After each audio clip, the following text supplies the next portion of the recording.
Hello everybody, hope you're all doing, I'm not going to say fantastically well, but I'm just going to say well. As you can see, I'm in the car, not looking at the camera of course. But it's a wet and dreary day here in Yorkshire, and you're hoping it's going to be a bit more of a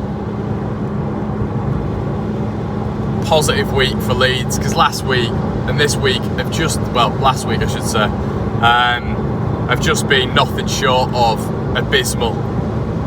And it's not just the fans, as I mentioned yesterday, it's the journalists, it's everybody surrounding Leeds, who are all coming out and saying the exact same thing, that this has been an absolute you-know-what show.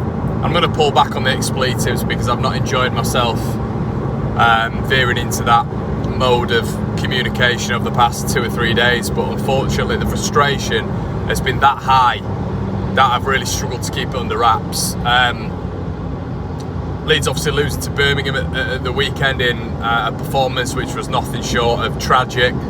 A front four who were all out on loan last season, and I will say it once again, in terms of a collective, if that is your front four, it's League One. And I will argue with anybody till the cows come home that that's a championship front four at any level, and I know it's not expected to be, but if that is the standard going forward, and that's what we're looking at, we're in deep trouble. And I mentioned yesterday that we're looking down rather than up.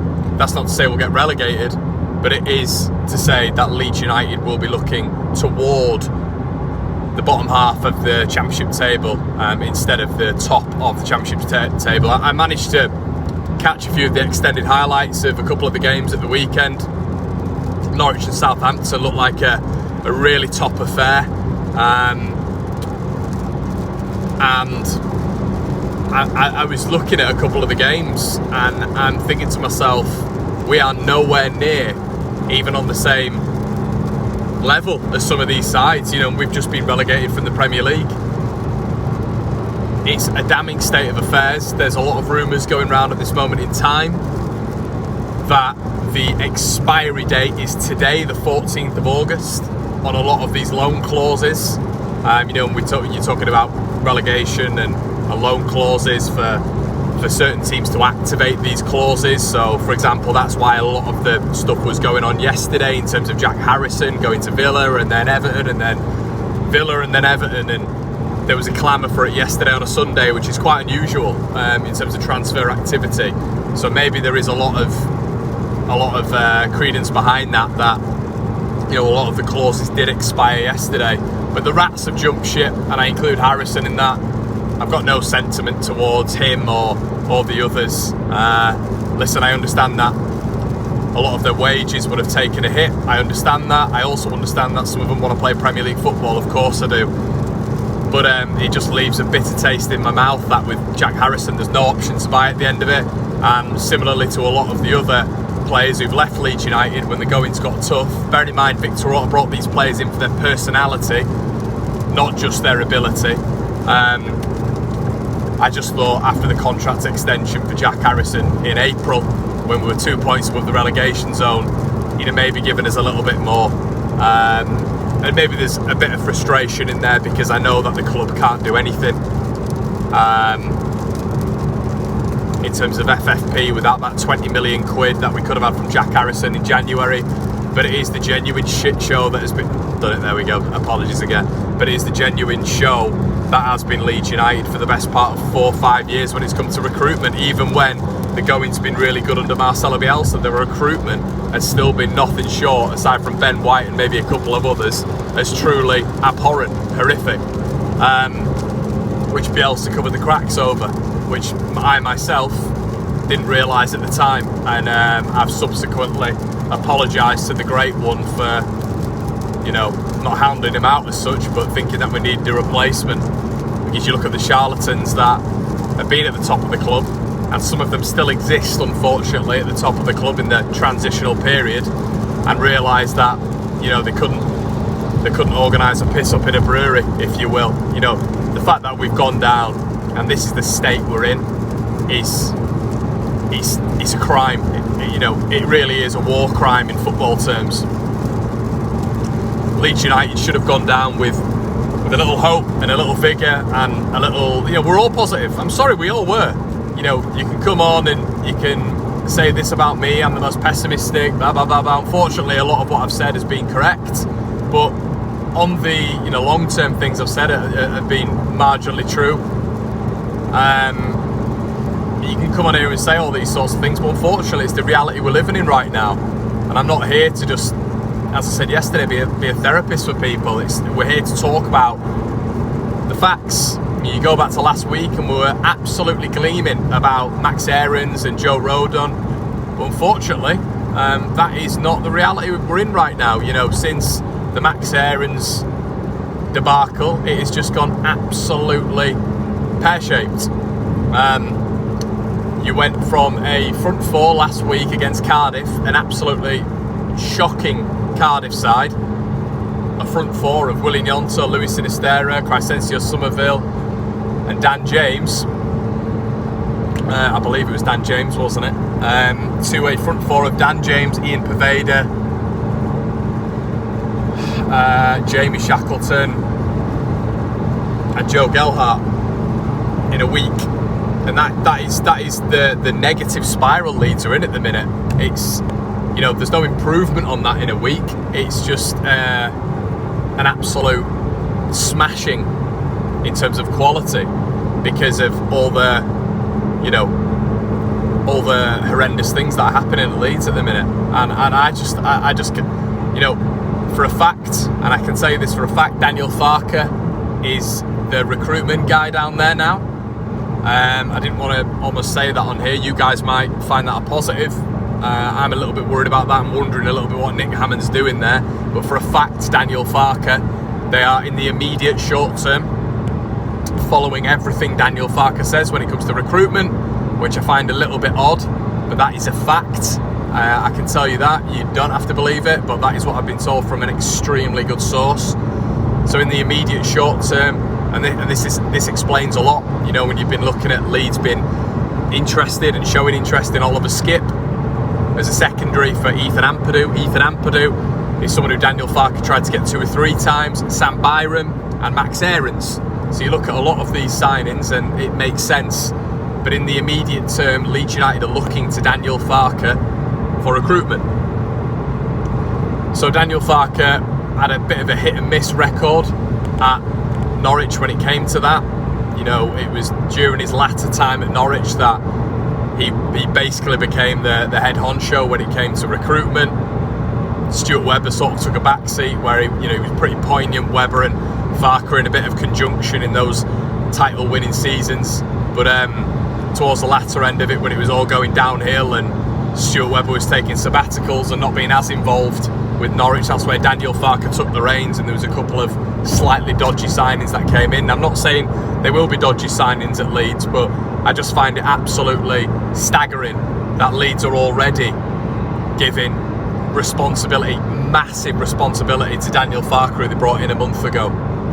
You know, even when it comes to recruitment. So I understand that the manager needs to build his side, of course I do.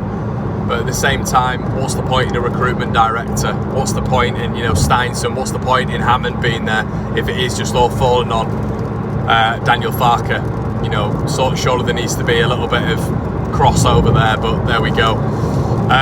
It's a massive week for Leeds United. Massive week. They need 6 players in 18 days. And for me, that's not even counting Willian Gnonto and Sinisterra, who may leave the club. Reports stating this morning that Sinisterra's agents are touting him out to Marseille. This is the thing, you don't want people like this in the club, but when there's no real expectation of replacing these players, this is where it's, you don't want them to leave because they don't want to be at Leeds. But is it going to be a season of Shackleton at right wing, Poveda in the 10 and Dan James being the starlet? Because if that is the case, Leeds United are in serious trouble. And I might change my little prediction about Leeds being, away from the bottom but near the bottom, because there's just not enough. And the squad depth is so thin anyway, so you're essentially looking at a scenario where you've got a very bad starting 11 you've got two players coming in Joe Roden and Ethan Ampadu, who are going to be the best players at the club by a country mile, and are going to be looking around thinking, flipping it, this isn't what I was sold. You got people talking about amortisation, which I understand, and trying to explain how Leeds, you know, sending these players out on loan is a good thing when it comes to player wages, and that is true, of course it is. But, you know, I'm still not convinced that the 49ers and Angus Kinnear in particular had absolutely no idea what was going on with the clauses in some of these contracts. Amortisation also, if you don't know what it means, it's spreading payments over a certain period of time, and that looking healthy on the FFP spreadsheet. I understand that is an advantage for Leeds United, of course, but Leeds can still be active in the market in other ways. You know, as I've mentioned several times, it doesn't have to be permanent transfers. You need to be smart with it. This is a long-term thing. It's a long process thing, and I understand that people are hammering on that drum, and maybe we need to reset our expectations.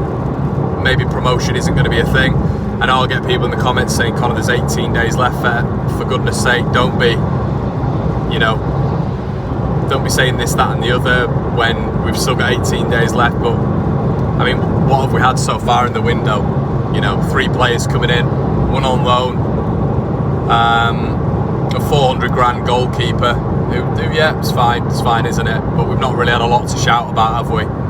Rats trying to leave the club, loan clauses here, there and everywhere. Daniel Farke probably not understanding what's going on. It's very difficult to be positive now. It's very difficult from a player's perspective to see why you would come to Leeds United at the minute. It really is.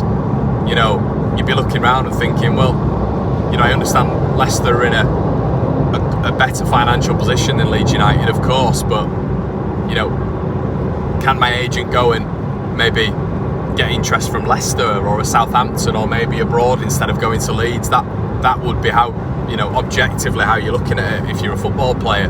I don't understand why you'd want to come to Leeds at this moment in time when all of the better players are jumping ship, and it's on the media sphere at the minute that, you know, it's just chaos at Leeds at the minute. So once again, why as a football player would you want to involve yourself in that? Yes, you're part of Leeds United, yes, you're part of a big club, but if your agent can do more damage for you at another club, then you're going to do that, aren't you? And I just think at the minute it's a mess. It's a mess, and I don't understand as a football player why you'd be attracted to that. And you never know what Max Aaron's thought. Obviously, you do. Your Bournemouth came in, Premier League club, but you wonder how we weren't able to get that done when he was in Leeds, you know. And you know, he wasn't having a medical, by the way. That's a fact. Even though it's been reported that he was having a medical and he walked out, that didn't happen. Anyway, I'm waffling now, but it's just a big week for Leeds. It's a huge week. You know, I'm not here to talk about recruitment at all, but they've got to get something done. They really have. You know, this aggressive transfer window has been nothing short of disastrous so far, and this is why if you come out and do an interview like that, the problem is with what Parag Marate's done there is by doing the interview, he's spoken about being a ruthless negotiator. He's spoken about coming down from the Premier League and wanting to get back up in the first season. He's spoken about being the aggressor. He's spoken about this transfer window being something that is going to support the coach no matter what. The problem with doing all of these things and saying all of these things is, as we knew with Andrea Radrizzani, if these things aren't delivered when you're saying they're going to be delivered, that's when the fans are going to turn around and say, well, why were you saying this, mate? And why were you saying that, mate? You know, that's the thing. We can talk about amortisation, we can talk about spreading the deals and discussing clauses and all this sort of stuff. You can give the 49ers a little bit of leeway when it comes to that. But why is he coming out and saying all of these things at the start of the season when it's obvious that this is going to be a long-term thing? You know, it's going to be a long-term project. Maybe that's why they gave Farke 4 years. You know, it's not going to be healthy this year. The problem is with leaving it year after year after year and calling it a long project is, as we all know, if you don't get back in that first season, the championship gets tougher and tougher and tougher to get out of. So yeah, guys, let me know what you think in the comment section below. Really fascinated to hear what you think about what's going on at Leeds at the minute. The comments on the channel have been absolutely nuts over the past couple of days. We're getting back to normality when it comes to production at HQ McGilligan. But guys, have a good one, and I will see you in a bit. Cheers.